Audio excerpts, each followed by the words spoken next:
હરિયાણાથી diamond ચિપ્સની આડમાં સંતાડી Surat લઈ જવાતો English દારૂનો જથ્થો ભરૂચ એલસીબી પોલીસે ઝડપી પાડ્યો હતો।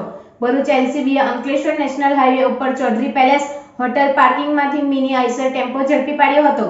પોલીસે 8 લાખના દારૂ અને ટ્રક મળી કુલ 16.57 લાખના મુદ્દામાલ જપ્ત કરીને હરિયાણાના 2 ઈસમોને વોન્ટેડ જાહેર કર્યા હતા। બનાવની વિગતો અનુસાર ભરૂચ એલસીબી પોલીસની ટીમ અંકલેશ્વર વિસ્તારમાં પેટ્રોલિંગમાં હતા। દરમિયાન અંકલેશ્વર નજીક નેશનલ હાઈવે નંબર 48 પર આવેલા ચૌધરી પેલેસ હોટલ પાર્કિંગમાં ઇંગ્લિશ દારૂ ભરેલ મિની આઈસર ટેમ્પો પાર્ક કરેલ હોવાની માહિતી મળી હતી। જે માહિતીના આધારે એલસીબી પોલીસે હોટલના પાર્કિંગમાં તપાસ કરતા ટેમ્પો મળી આવ્યો હતો। પોલીસે ટેમ્પામાં તપાસ કરતા ડાયમંડ કંપની ચિપ્સની આડમાં સંતાડીને લઈ જવાતો ઇંગ્લિશ દારૂનો મોટો જથ્થો મળી આવ્યો હતો। એલસીબી પોલીસે હરિયાણાના ટેમ્પો ડ્રાઈવર પ્રદીપ ખુશી રામજાટ અને ક્લીનર જીતેન્દ્ર કંવરસિંહ કૌશિકની ધરપકડ કરી બંનેની કડક પૂછપરછ કરતા આ વિદેશી દારૂનો જથ્થો હરિયાણાથી સુરત તરફ લઈ જવાતો હોવાનું જણાવ્યું હતું।